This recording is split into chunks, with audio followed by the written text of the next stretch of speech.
नहमदुहु व नुसल्ली व नुसल्लिमु अला रसूलिहिल करीम अम्मा बाद फ़अऊज़ु बिल्लाहि मिनश शैतानिर रजीम बिस्मिल्लाहिर रहमानिर रहीम वलनबलुवन्नकुम बिशैइन मिनल खौफ़ि वल जू'i व नक़्सिम मिनल अमवालि वल अंफ़ुसि वस्समराति व बश्शिरिस साबिरीन।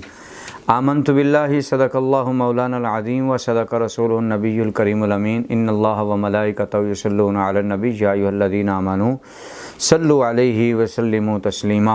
अल्लाहुम्मा सल्लि अला सय्यिदिना मौलाना मुहम्मदिन व बारिक व सल्लिम अलैहि। दोस्तों, आज आपके सामने चंद लम्हात के लिए हाज़िरी है और मेरी ख्वाहिश है कि आज आपसे गुफ्तगू जनाब हज़रत सय्यिदना इब्राहीम अलैहिस्सलाम और जनाब आपके साहबज़ादे हज़रत सय्यिदना इस्माईल अलैहिस्सलाम और हज़रत अम्मा सायरा और जनाब हज़रत अम्मा हाजरा के हवाले से थोड़ी सी गुफ्तगू की जाए। अल्लाह तबारक व तआला हक़ गोई की तौफ़ीक़ अता फ़रमाए। अब आपके सामने जो कुरान मजीद फ़ुरक़ान हमीद की आयत पेश की है, अल्लाह ताला ने इरशाद फ़रमाया, और ज़रूर हम तुम्हें आज़माएंगे कुछ डर से, कुछ भूख से और कुछ मालों से और कुछ जानों से और फलों की कमी देकर। अल्लाह तबारक व तआला ने इरशाद फ़रमाया कि हम आज़माएंगे। और यहाँ जितनी भी आज़माइश का अल्लाह तबारक व तआला ने ज़िक्र फ़रमाया है, ये सारी आज़माइशें हज़रत सय्यदना इब्राहीम अलैहिस्सलाम और आपके ख़ानदान वालों की ज़िंदगी में नज़र आती हैं।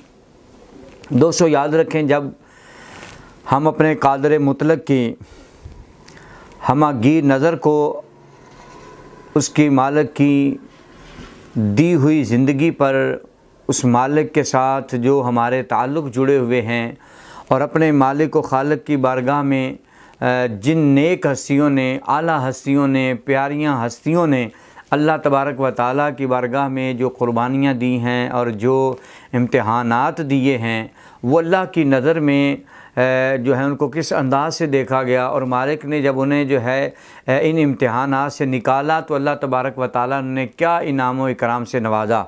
याद रखें कि अगर हम गौर करें तो इस मैदान में, इम्तिहान के मैदान में हज़रत सय्यदना आदम अलैहिस्सलाम भी खड़े नज़र आते हैं, और कहीं आदम सानी यानी कि हज़रत नूह अलैहिस्सलाम आप भी इसी मैदान में खड़े नज़र आते हैं, और कहीं हज़रत इब्राहीम अलैहिस्सलाम और आपके साहबज़ादे हज़रत इस्माईल अलैहिस्सलाम पर भी नज़र पड़ती है, और कहीं हज़रत दाऊद अलैहिस्सलाम, कहीं हज़रत अय्यूब अलैहिस्सलाम, हज़रत याक़ूब अलैहिस्सलाम और कहीं हज़रत यूसुफ़ अलैहिस्सलाम भी इन इम्तिहानात की चक्की में पिसते हुए नज़र आते हैं।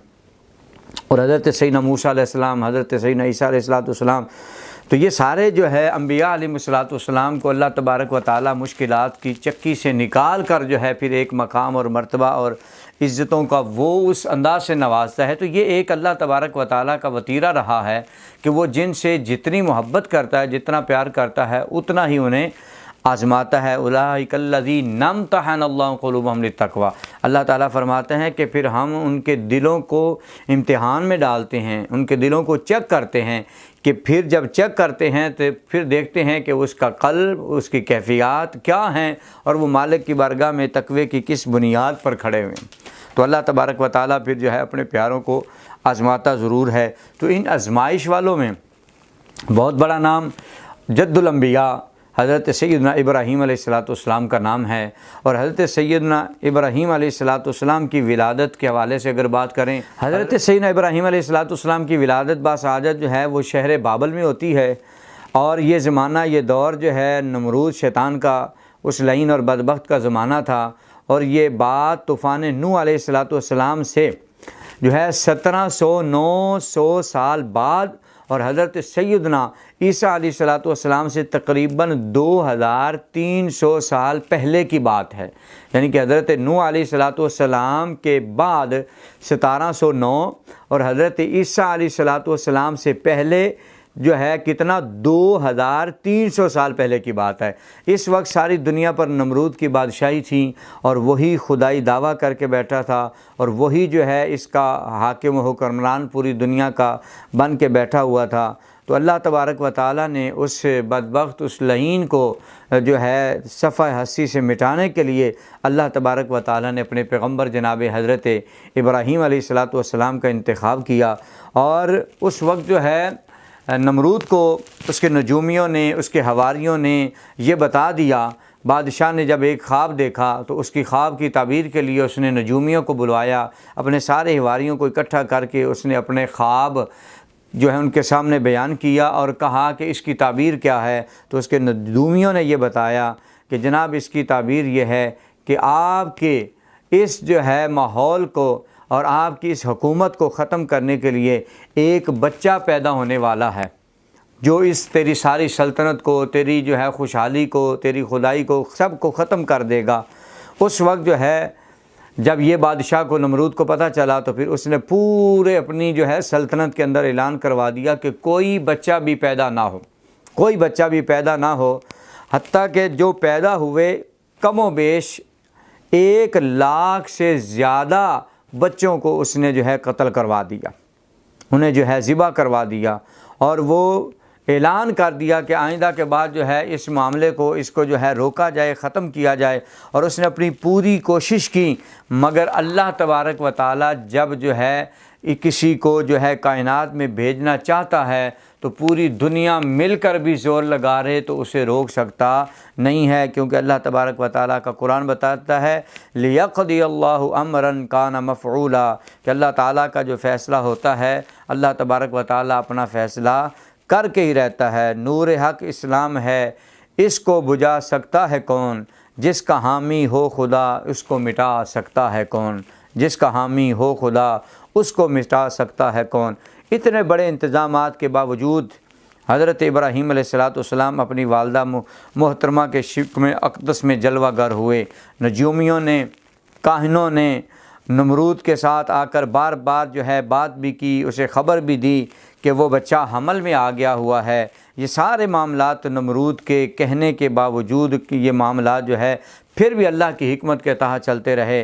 बल्कि हमने तो ये किताबों में पढ़ा है कि उस वक्त जो है जब हज़रत इब्राहीम अलैहिस्सलाम के दुनिया से में आने का वक्त हुआ तो नजूमियों ने जो है नमरूद को बताया, तो उसने हर घर में औरतों को जो है अंदर कैद कर दिया, घरों से मर्दों को निकाल कर जो है उसने जंगल में भेज दिया और जो है अपनी फ़ौज की ड्यूटियां लगा दी कि लोगों के दरवाज़ों पर कि कोई मर्द अंदर ना आए और कोई औरत बाहर ना जाए। लेकिन अल्लाह तबारक व ताला की हिकमत और मालिक की मंशा और मर्ज़ी देखिए कि आपके वालिद मोहतरम जनाब हज़रत तारुख उसी नमरूद की फ़ौज के एक फ़र्द थे। और जब उसने जो है ये ड्यूटियां लगाई, ये सिलसिला इस तरह किया कि लोगों को जंगल के अंदर भेज दिया, औरतों को घरों के अंदर बंद कर दिया, तो चूँकि आप जनाब तारुख जो है इब्राहीम अलैहिस्सलाम के वालिद मोहतरम, आप चूँकि फ़ौजी थे तो फ़ौज में आपकी ड्यूटी लगा दी गई। अल्लाह का निज़ाम देखिए कि उस फ़ौजी की ड्यूटी उसके अपने घर पर लगा दी गई, यानी कि जनाब तारुख की, हज़रत इब्राहीम अलैहिस्सलाम के वालिद की ड्यूटी उन्हीं के दरवाज़े पर लगा दी गई। और आपने रात वहाँ खड़े होकर वक्त गुजारा। तो जो ही आपने इरादा फरमाया कि कुछ देर के लिए मैं अपने घर के अंदर दाखिल हो जाऊँ, और आप चूँकि अल्लाह की मर्ज़ी थी, रब की मंशा थी, और जब आप ऐसे ही अपने घर में दाखिल हुए और जो है आप अपनी ज़ौजा के साथ जो है हम बिस्तर हुए और अल्लाह तबारक व ताला की बारगाह से वो जो अल्लाह ताला का इरादा था, जिसका फ़ैसला उसने कर रखा था, तो उस रात में अल्लाह तबारक व ताला ने तारुख से जनाब हज़रत इब्राहीम अलैहिस्सलाम का नूर जो है उनकी पुश्त से जो है उनकी वालदा जनाब हज़रत अमीला के जिस्म अक़दस में जो है वो मुंतकिल हो गया।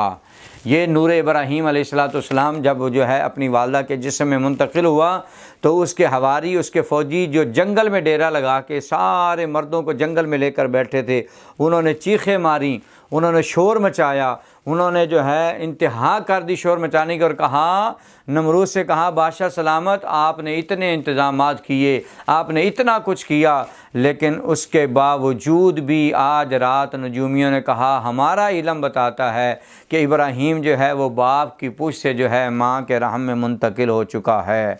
तो लिहाजा अब आपके इतने एहतमाम का, इतना करने का कोई फ़ायदा नहीं है। और हुज़ूर के दीवानों जनाब हज़रत अमीला जो है हज़रत इब्राहीम अलैहिस्सलाम की वालिदा मोहतरमा, आप चूँकि जवान थीं और अल्लाह तबारक व ताला का ये करम और मेहरबानी एक साथ साथ रही कि आप जिस्म से लगता नहीं था कि आप हामिला हैं, और आपका जो है कमज़ोर जिस्म था और इस बात की जो है वो किसी को ख़बर ही ना हो पाई। हत्ता कि वक्त मुकर्रर जो है पूरा हो गया, 9 माह का जब वक्त हो गया, हत्ता कि आपने अपने शौहर से भी छुपा के रखा, क्योंकि ये जो है उनकी फ़ौज में शामिल है तो कहीं कहीं जो है कोई इशारा ना हो जाए। तो आपने जो है हत्ता कि आपकी वालिदा मोहतरमा ने आपकी मुकम्मल हिफाजत की, और मुकम्मल हिफाजत के साथ जब दुनिया में आने का वक्त आया तो आपकी वालिदा मोहतरमा ने जो है शहर का रुख जो है, यहाँ से आप निकली और जंगल का रुख किया और वहाँ जाकर एक पहाड़ की जो है दाहने में जाकर बैठ गईं और उस पहाड़ के दाहने में जाकर बैठी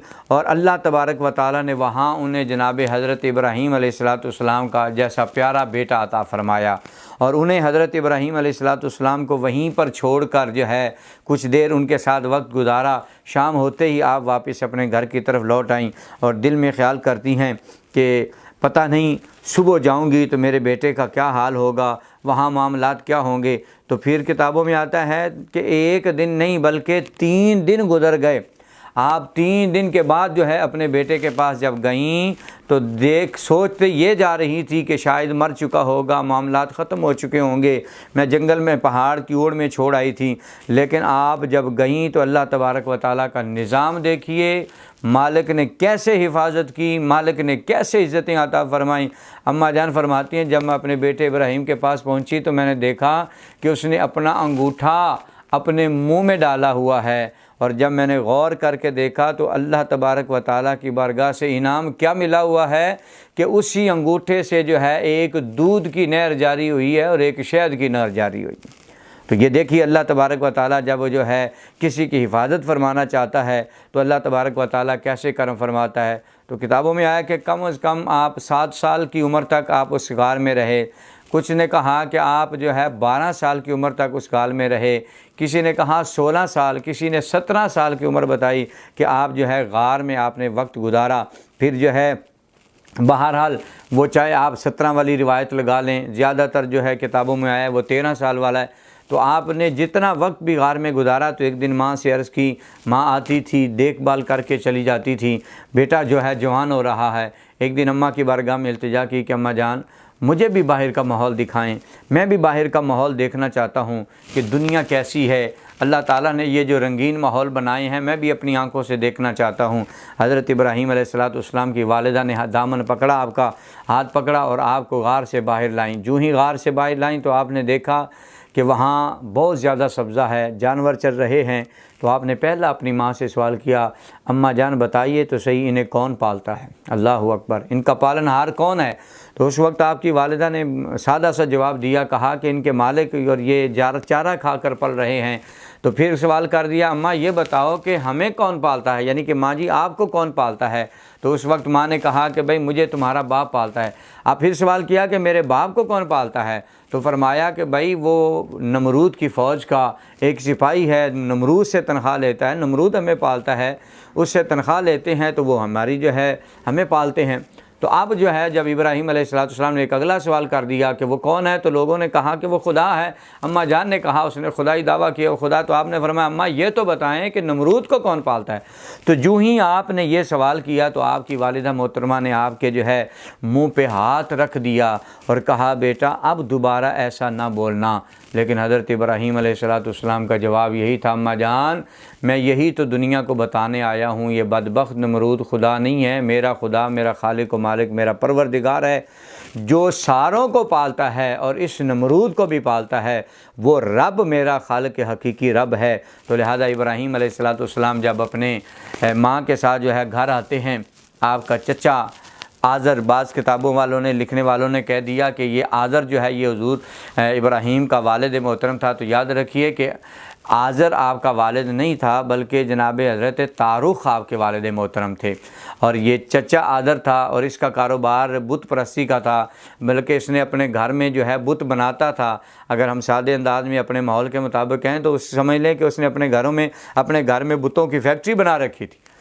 तो आकर जो है एक दिन जो है इब्राहीम अलैहिस्सलाम से भी चचा ने कहा, चचा भतीजे कि ऐसा करो कि मेरे बेटे भी जो है, मैं घर में जो है बुत बनाता हूँ, बेटे बेचने जाते हैं, तुम भी बेचने जाया करो। हज़रत इब्राहीम अलैहिस्सलाम मुस्कुरा पे और आपने मुस्कुरा के फरमाया कि आप तैयारी करें, मैं भी बेचने जाऊँगा। तो आप को भी बुत दिए गए और आपके चचाजाद भाइयों को भी बुत दिए गए, आज़र ने अपने बच्चों को भी दिए। अब बुत उनके हाथों में है, वो भी बेचने जा रहे हैं, इब्राहीम अलैहिस्सलाम के हाथ में वो भी बेचने जा रहे हैं, लेकिन रंग अपना अपना है। उसका एक बेटा गली में निकल कर आवाज़ देता है कि मेरा बुत ख़रीद लो, ये दुआएं सुनता है, ये हवाएं चलाता है, ये तुम्हारी किस्मत को बदल देगा। दूसरे ने दूसरी गली में आवाज़ लगाता है कि मेरे बुत को ख़रीद लो, इसके अंदर ये क्वालिटी है, इसके अंदर ये क्वालिटी है, जिसके घर औलाद नहीं हो ये उसे औलाद देता है, जिसके पास खाने पीने का ना हो खाने पीने को देता है, ये जो है बारिश बरसाने वाला है। तो अपनी अपनी बोलियों में आवाज़ लगाई। तो हज़रत इब्राहीम अलैहिस्सलाम के पास भी बुत था। आपने उसको ज़मीन पे फेंका, उसके गले में रस्सी डाली और उसको गंदी नाली में घसीटते हुए आपने भी आवाज़ लगाई। आपने फरमाया भी लोगों मेरा भी बुत ख़रीद लो। कैसा बुत है? कहा सुनता भी नहीं है, कहा देखता भी नहीं है, कहा ये खुद खा पी नहीं सकता, तुम्हें कैसे खिलाएगा। फिर कहा कि ना ये बारिश बरसा सकता है, ना ये औलाद दे सकता है। अब उनका अंदाज़ और था, इनका अंदाज़ और था। लोगों ने एतराज़ किया, जाकर चचा को बताया कि आपका भतीजा जो है हमारे बुतों की तौहीन करता है। जब आपने आवाज़ लगाई तो एक ख़ातून ने खिड़की से देखा और ख़ातून ने कहा इब्राहीम एक बुत मुझे भी दे दो, मेरा बुत जो है चोरी हो गया है। हज़रत इब्राहीम अलैहिस्सलाम मुस्कुरा पड़े। आपने बल्कि पहले आपने सवाल किया कि बीबी तुम्हारा पहला बुत कहाँ है? वो बोल कर कहने लगी मेरा बुत चोरी हो गया। इब्राहीम मुस्कुराए और मुस्कुरा कर आपने फरमाया बीबी जो खुदा तुम्हारा खुदा अपनी हिफाजत नहीं कर सकता खुद चोर हो गया है, चोरी हो गया है, तो वो तुम्हें कैसे बचाएगा? तो उसने कहा फिर कौन सा बुत है जो हिफाजत करने वाला है? आपने फरमाया बीबी बुतों को छोड़, एक ही खालिक व मालिक मेरा परवरदिगार मेरा रब है कि जो हवाएं भी चलाता है, फ़िज़ाएं भी चलाता है, तुम्हें रिस्क भी देता है, तुम्हें रोटी भी देता है, तुम्हारी दुआओं को भी सुनता है। तो कहने लगी फिर वो उससे कैसे मुलाकात हो सकती है? हज़रत इब्राहीम अलैहिस्सलाम ने फरमाया बीबी अगर तू उससे मिलना चाहती है तो फिर मुझ इब्राहीम का कलमा पढ़ ले, ला इलाहा इल्लल्लाहु इब्राहीम खलीलुल्लाह। अगर तू ये कलमा पढ़ेगी तो मेरे खुदा तक, मेरे खालिक व मालिक तक पहुँच जाएगी। तो उसने हज़रत इब्राहीम अलैहिस्सलाम का कलमा पढ़ा और कलमा पढ़ के जो वो है आपके दीन इब्राहीम में शामिल हो जाती है, दाखिल हो जाती है। फिर इसके बाद आगे बात चलते चलते जो है वहाँ पर उस सरज़मीन पर एक मेला लगता था। साल के बाद लोग जो है वहाँ पर जाया करते थे और तरह तरह के खाने पकाकर जो है अपने बुत खाने में रख जाते थे और वहाँ सारा दिन मेले में भंगड़ा डालना, शराबें पीनी, हर तबाही और बर्बादी के काम होते थे। और शाम को आकर जो है वो जो खाने पका के बुतों के सामने रख के जाते थे उनकी वो ये समझते थे कि ये मुतबर्रक हो जाते हैं, बरकत वाले हो जाते हैं, तो फिर हम आकर खाते हैं। इब्राहीम अलैहिस्सलाम से कहने लगे कि आइए आप भी हमारे साथ मेले में चलें। तो आपने फरमाया भी तुम जाओ, मैं नहीं जाता, आज मेरी तबीयत ठीक नहीं है। इब्राहीम अलैहिस्सलाम को वो छोड़कर जब सारे चले गए, हज़रत इब्राहीम अलैहिस्सलाम को भी सूझी। आपने भी फरमाया कि अच्छा आज फिर इनके बुतों की ख़बर लेते हैं। आपने एक कल्हाड़ा पकड़ा और जो है उनके बुत खाने चले गए। जिसके आगे खाना पड़ा हुआ था साथ उसे कहते खाना खाओ। जब वो नहीं खाता तो किसी का कान उतार दिया, किसी का सर उतार दिया, किसी के हाथ काट दिए, किसी को जो है मुकम्मल तौर पे तोड़ फोड़ कर दिया। और आपने कहा कि बचा लो अपने आप को, अगर बचा सकते हो। तो वो कहाँ बचा सकते थे, वो तो जो है उनके वहम गुमान के मुताबिक थे, लेकिन उनके अंदर तो ये शकत ना थी।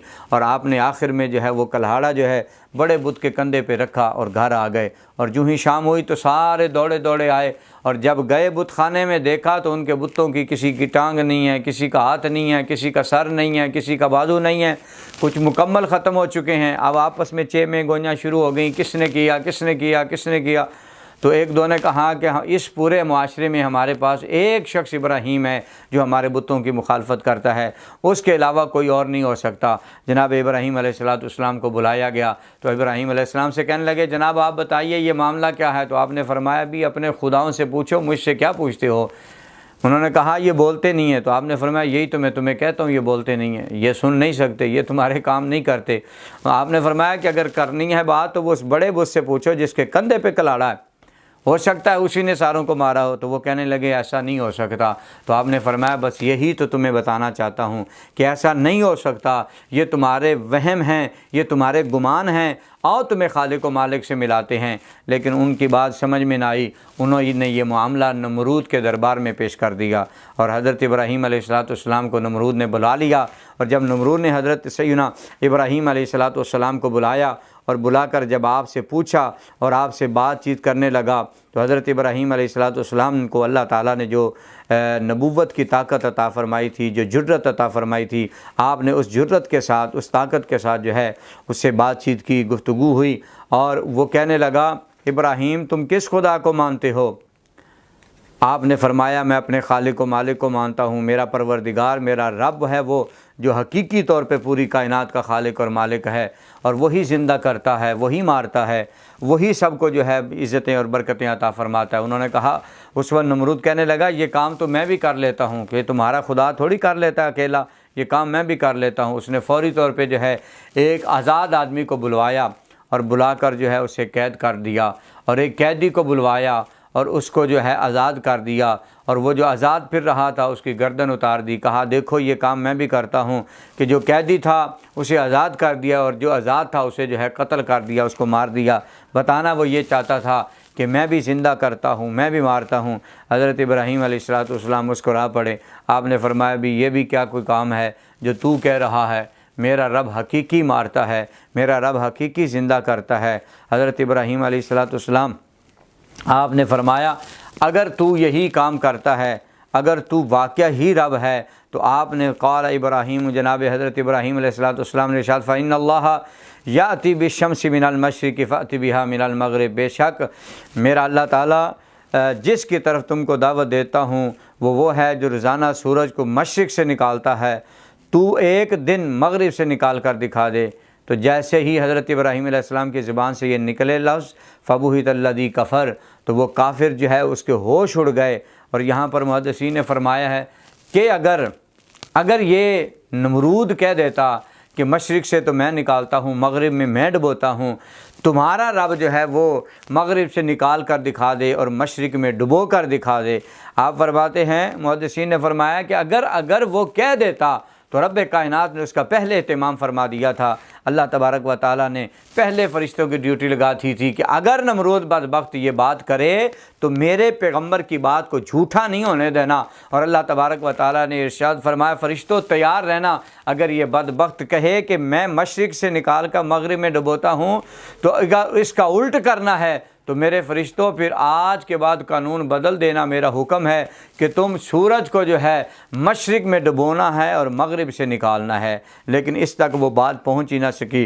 अल्लाह ताला का कुरान दस्ता फ़बुहितल्लज़ी कफ़र, उस काफर के उस बदबख्त के जो है वो होश उड़ गए, और वो इस बात की तरफ यहाँ तक जो है उसकी तवज्जो और उसका ध्यान ही ना गया। लेकिन उसने इरादा किया और इस बात को जो है फ़ैसले को, क्योंकि उसके दरबार में फ़ैसला गया था, उसने ये फ़ैसला किया कि इब्राहीम अलैहिस्सलाम को आग में डाला जाए। बहुत से लोगों ने बहुत सी बातें की, बहुत से तरीके बताए। उनमें से एक मेमार था, उस मेमार ने जो मशवरा दिया, उसने कहा जनाब आग जलाई जाए और आग के अंदर जो है इब्राहीम अलैहिस्सलाम को डाला जाए। तो उसकी बात को जो है कबूल किया गया, उसके मशवरे को कबूल किया गया। तो फिर जो है लोग जो है 3 माह तक, या इससे भी कुछ लोगों ने ज़्यादा बताया, कि वो लकड़ियां जमा करते रहे और उन्होंने एक जो है कमरा तैयार किया जिसका तूल 30 गज था और अर्ज़ 20 गज था। और बहुत सी रिवायात में बहुत से फ़र्क के साथ भी है कि कई मील उसका जो है अर्ज़ था और कई मील उसका तूल था। बहरहाल एक रिवायत मैंने आपके सामने रख दी। और 7 दिन तक हर तरफ से आग सुलगाते रहे और एक अजीम बहुत बड़ी आग जलाई गई। उसमें हज़रत इब्राहीम अलैहिस्सलाम को वो डालना चाहते थे। हत्ता कि बदबख्ती उम्मत की ये थी कि वो लोग उस आग को जलाने के लिए जो है औरतें मन्नतें मान रही थी कि हमारे घर में अगर मेरे पास बेटा होगा या बेटी होगी तो मैं वो आग के अंदर लकड़ियाँ पेश करूँगी। और जहालत की इंतहा थी कि वो इस काम को नेकी समझकर, तकवा समझकर, अपने ईमान और अपने मज़हब में परहेज़गारी समझकर सवाब की नीयत से जो है वो आग को जलाने के लिए लकड़ियाँ इकट्ठी कर रहे थे। और फिर कई दिन आग जलती रही, हत्ता कि आग का ये आलम था इस कदर जो है वो तेज़ हो चुकी थी कि अगर उस जलती आग के ऊपर से अगर कोई परिंदा गुज़रता है तो वो परिंदा जो है वो भुन कर जो है उसके अंदर गिर जाता है, चाहे कितनी भी बुलंदियों से वो गुज़रता है। इस कदर जो है वो उस आग को जलाया गया। फिर हज़रत सैयदना इब्राहीम अलैहिस्सलाम को लाया गया, जो उन्होंने वक्त मुकर्रर किया था।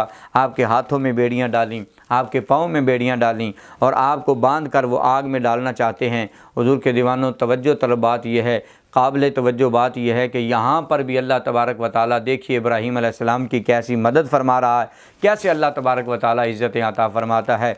अब आग इतनी तेज़ थी कि उस आग में डालने के लिए ज़ाहिर करीब जाना पड़ता था, और आग इतनी तेज़ थी कि करीब वो जा सकते नहीं थे, अब करीब जा नहीं सकते। तो उस वक्त शैतान जो है वो इंसानी शक्ल में आकर जो है बहरूपिया बनकर इंसानी शक्ल में आया, क्योंकि वो दोज़ख को देखने वाला था, जन्नत का बासी था। और उसने दोज़ख के किनारे पर जो है एक झूला मंजबीक नाम का बना हुआ उसने देखा था कि जिसमें दोषियों को डालकर जो है वो झूला झुलाया जाता था और उन्हें जो है वो जहन्नुम की आग में जो है दोषियों को फेंका जाता था। उसने आकर जो है नमरूद को ये मशवरा दिया कि मैं तुम्हें तरीक़ा बताता हूँ कि इस तरह से जो है एक झूला तैयार करो और उसके अंदर इसको डालो और उसके अगले हिस्से को जो है वो रस्सी के साथ बांध देना, और जैसे ही तेज़ झूला झुलाओगे तो आगे वाली रस्सी को खींच दोगे तो इब्राहीम जो है आग के अंदर चला जाएगा। तो ये जो है शैतान सिफ्त इंसान ने ये मशवरा दिया, तो उसकी बात पे अमल किया गया और आग को बांध कर जो है मंजबीक में डाला गया। हुज़ूर के दीवानों, हवा का जब इधर से इब्राहीम अलैहिस्सलाम को झूले में डालकर झुलाया जा रहा है, उस आग में फेंका जा रहा है, इतने वक्त में जनाबे जो है अल्लाह तबारक व तआला की बारगाह से छुट्टी लेकर एक फ़रिश्ता आग वाला आके अर्ज़ करता है, पानी वाला फ़रिश्ता आके अर्ज़ करता है कि अगर आप इजाज़त दें इब्राहीम, मैं अल्लाह से की बारगाह से इजाज़त लेकर आया हूँ तो मैं इस आग को ठंडा कर दूँ। तो आपने फरमाया कि नहीं, ये मेरा और मेरे रब का मामला है, तुम जा सकते हो। हवाएं चलाने वाला फ़रिश्ता आ गया, अगर आप कहें तो मैं हवा चला दूं और रुख जो है दुश्मन की तरफ कर दूं और ये आग के अंगारों में ये जो है जल कर राख हो जाएं। आपने फरमाया नहीं नहीं, मुझे तुम्हारी भी ज़रूरत नहीं है। जब आप फ़रिश्ते आते गए, हाज़िरियाँ लगवाते गए, आखिर में हज़रत जिब्रील अमीन आए और आपने भी आकर अर्ज़ किया, हुज़ूर मैं सारे नबियों के पास आने वाला हूँ, अल्लाह तबारक व तआला की बारगाह से इजाज़त लेकर आया हूँ और आपके पास इसलिए हाज़िर हुआ हूँ कि अगर मेरी कोई ज़रूरत हो तो मैं हाज़िर होता हूँ और आपका काम करता हूँ। तो हज़रत इब्राहीम अलैहिस्सलाम ने फरमाया, जिब्रील मेरा रब मुझे जानता है या नहीं जानता कि उसका खलील किस हाल में है? तो कहा मेरा रब तो जानता है। तो फरमाया कि जिब्रील फिर तुम भी जा सकते हो, मैं जानूँ और मेरा रब जाने। और हज़रत इब्राहीम अलैहिस्सलाम को जो है वो झुलाया जा रहा था और इधर से आपने हर एक की तरफ से हाथ उठाए और अपने मालिक की तरफ लो लगाई और सारे फ़रिश्तों को, हर एक को, हत्ता कि जो है जानवर भी कुछ आए, हुदहुद आया, हर एक ने अपनी मोहब्बत का इजहार किया, लेकिन आपने सब से कहा कि भाई नहीं, मैं अपना, मेरा रब मुझे देख रहा है, मैं जानूँ और मेरा रब जाने। और जैसे ही आप आग के अंदर पहुँचते हैं, हुज़ूर के दीवानों, आग जो है वो आग नहीं रह जाती बल्कि गुलजार बन जाती है। इधर से आप जो है आग के अंदर जाने वाले हैं, उधर से अब अल्लाह ने हुक्म दिया कि जन्नत से एक तख्त ले जाओ और उस आग के अंदर रख दो और उस तख्त में मेरे पैगंबर को बिठा दो। तो जिब्रील अमीन ने जन्नत से तख्त लाकर उस आग में रखा और वहाँ पर बिठाया और अल्लाह ताला ने आकर फरमाया, या नारुकूनी बरदम व सलामुन अला इब्राहीम, ऐ आग मेरे इब्राहीम अलैहिस्सलाम के लिए ठंडी हो जा, सलामती वाली हो जा, इतनी ठंडी भी ना होना कि मेरे पैगंबर को सर्दी लगने लग जाए। फरमाया बस मेरे पैगंबर के लिए सलामती वाली बन जाओ। हज़रत इब्राहीम अलैहिस्सलाम के लिए वो आग सलामती वाली बन गई। रिवायात में आता है कि हज़रत जनाब जिब्रील अमीन के हाथ में एक कपड़ा था और आपके जिस्म पर हज़रत इब्राहीम अलैहिस्सलाम के पसीना था। आपकी पेशानी से जो है जिब्रील अमीन पसीने को साफ़ कर रहे थे। इब्राहीम अलैहिस्सलाम ने जब दाएं बाएं देखा और वो जो आग के अंगारे थे वो फूल बन चुका था, कोई गुलाब का था, कोई चंबेली का था और चारों तरफ जो है वो आग जो है वो नार गुलजार बन चुकी थी। और हज़रत इब्राहीम अलैहिस्सलाम वहाँ बैठे हैं और मोहब्बत और कैफियत का ये आलम है कि देखने वाले हैरान हो रहे हैं। नीचे से आपकी अम्मा जान ने देखा, हज़रत अमीला ने, और आवाज़ देकर कहा, बेटा मेरा दिल भी चाहता है मैं भी तुम्हारे पास आ जाऊँ। तो कहा, अम्मा जान आप जो है ला इलाहा इल्लल्लाह इब्राहीम खलीलुल्लाह का नारा लगाती हैं, आप अंदर आ जाएं। आपकी वालिदा मोहतरम आग में आपके पास चली जाती हैं और आखिर में चंद दिन गुजर जाने के बाद इब्राहीम अलैहिस्सलाम का वो नज़ारा वहीं पर दुनिया देख रही है। एक दिन फ़िरौन की बेटी ने कहा, नमरूद की बेटी ने कहा, अब्बा जान मैं अपने महल की छत से चढ़कर ज़रा देखूँ तो सही इब्राहीम ज़िंदा बचा भी है कि ख़त्म हो गया है, क्या जो है वो उन्होंने उसे ख़त्म तो नहीं कर दिया, मैं ज़रा देख के आऊँ। तो जैसे ही वो ख़ातून जो है बादशाह की बेटी जब अपने महल की छत पे चढ़ती है और उसने वहाँ से जब देखा तो इब्राहीम अलैहिस्सलाम वहाँ बैठे मुस्कुरा रहे हैं और आग जो है वो नार जो है वो गुलजार बन चुकी है। और उस वक्त उसने आवाज़ देकर कहा, इब्राहीम क्या तुम्हें आग ने छुआ नहीं, क्या तुम्हें आग ने जलाया नहीं? फरमाया, मेरा खालिक मेरा मालिक मुझे बचाने वाला है। तो जब उसने देखा तो फिर नमरूद की बेटी हैरान होकर कहती, इब्राहीम अगर मैं तुम्हारे पास आना चाहूँ तो आ सकती हो। तो आपने फरमाया मेरे पास आना है तो एक ही शर्त है, ला इलाहा इल्लल्लाह व इब्राहीम खलीलुल्लाह, तुम्हें जो है मेरा कलमा पढ़ना होगा और तुम आ सकती हो। उसने उसी वक्त इब्राहीम अलैहिस्सलाम का कलमा पढ़ा और उसने आग में छलांग लगाई, तो उसने भी कलमा पढ़ के इब्राहीम अलैहिस्सलाम के पास पहुंच गई। तो लिहाजा पता चला कि अल्लाह तबारक व तआला मुश्किलात में जितना भी इंसान हो, अगर वो मालिक पर भरोसा करता है तो अल्लाह तबारक व तआला उसे इज़्ज़त अता फ़रमाता है। और फिर इब्राहीम अलैहिस्सलाम जब वहाँ से बाहर आते हैं, ये मामला ख़त्म होता है, तो आप अपने चचाज़ाद जो है आपके चचा, अपने चचा की बेटी हज़रत सारा से आपका निकाह हो जाता है। और फिर आप इस इलाके को छोड़कर जो है उर्दन की तरफ चले जाते हैं, और फिर उर्दन से जो है आप मिस्र की तरफ, और मिस्र से फिर आप शाम की तरफ आते हैं। और फिर वहाँ पे हज़रत हाजरा का जो है हज़रत सारा, फिर हज़रत हाजरा की मुलाकात, और सारा अल्लाह तबारक व तआला फिर जनाब इस्माइल जैसा प्यारा बेटा अता फ़रमाता है। तो लिहाजा हम दुआ करते हैं कि अल्लाह ताला पैगम्बर की कुर्बानियों के सदक़े हमें उन्हें देख कर अपनी ज़िंदगी गुजारने की तौफ़ीक़ अता फ़रमाए।